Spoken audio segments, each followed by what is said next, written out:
E se foi a segunda rodada para os brasileiros no Mundial de Clubes, e os brasileiros seguem sem derrota, sem conhecer derrota no Mundial de Clubes da FIFA, os brasileiros aí mostrando a que veio no Mundial e mostrando a cara do futebol brasileiro para o mundo. Mas o Fluminense passou sufoco contra o time coreano do Round Six. O Fluminense quase não conseguiu vencer um dos times mais fracos da competição. O time coreano até que joga um futebolzinho, mas não deixa de ser um dos times mais fracos do Mundial, com certeza. O Fluminense começou bem, fazendo um golaço do John Arias de falta, mas depois o Fluminense foi surpreendido pela velocidade, pelo esforço do time coreano. O time coreano conseguiu o empate, depois a virada do time do Fluminense foi por segundo tempo com o resultado inferior, e depois, na metade do segundo tempo para lá, depois das mexidas do Renato Gaúcho, o Fluminense conseguiu o empate e, consequentemente, a vitória contra o time do Round Six. Não foi fácil para o Fluminense, que é um time de veterano, é um time velho, o time do Fluminense, parece um time de jogadores amadores, porque é um time velho, é um time com o Thiago Silva, quase 40 anos, Fábio com 43 anos, e também o Cano com quase 40 anos, e mais jogadores como o Keno, que jogou bem,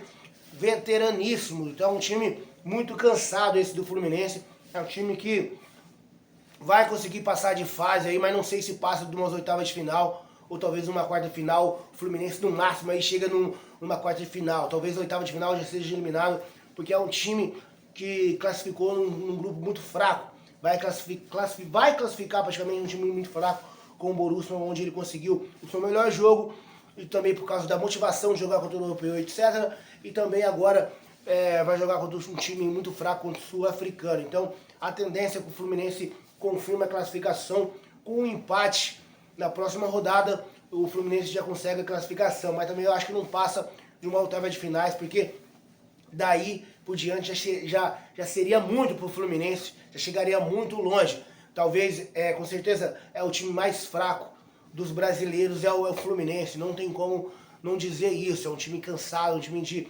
veteranos, é um time que não vai bem, ganhou alguns jogos do Campeonato Brasileiro, mas não vai chegar entre os 4, 5 do Campeonato Brasileiro, porque é um time cansado, um time muito, ainda, que tem muito a melhorar o Fluminense, apesar de ter alguns jogadores novatos, como o Nonato, só isso não dá conta. O Ganso, muito cansado. Depois que o Ganso saiu, o time do Fluminense conseguiu ter mais velocidade e conseguiu ainda melhorar na partida. O Ganso é outro jogador que eu deveria ter estado junto dos jogadores cansados, que é um cara veteraníssimo, que começou a ser veterano com 20 anos de idade. O Ganso, o único momento de jogador profissional que ele manteve a aptidão física referente à sua idade foi quando ele jogava no Santos. Depois de lá parecia um jogador veterano, depois dos 20 anos parecia que já tinha 40 anos de idade, e continua assim, não para. O Ganso é isso aí que a gente vê, né, galera? Mas enfim, rodada boa, belíssima para os brasileiros não perdem, os brasileiros não perderam, ao contrário do Boca Juniors, dos argentinos que já perderam.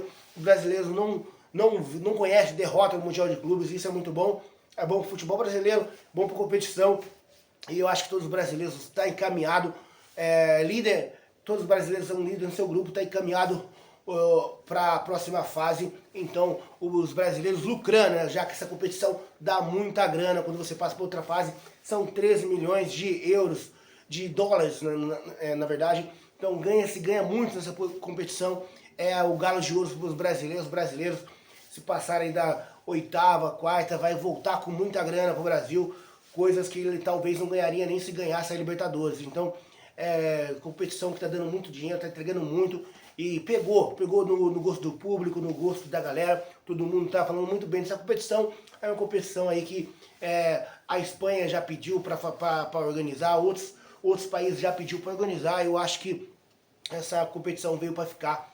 É uma competição que antecede um ano antes da Copa do Mundo de seleções. Então, cara, eu acho que esse formato aí veio a melhorar esse momento para os brasileiros e também para o mundo, que precisava de uma competição diferente de futebol. Essa é uma opinião. Se você assistiu até aqui, não esqueça, deixa o seu like, sua inscrição, é muito importante aqui nesse vídeo. Fique com Deus, fui!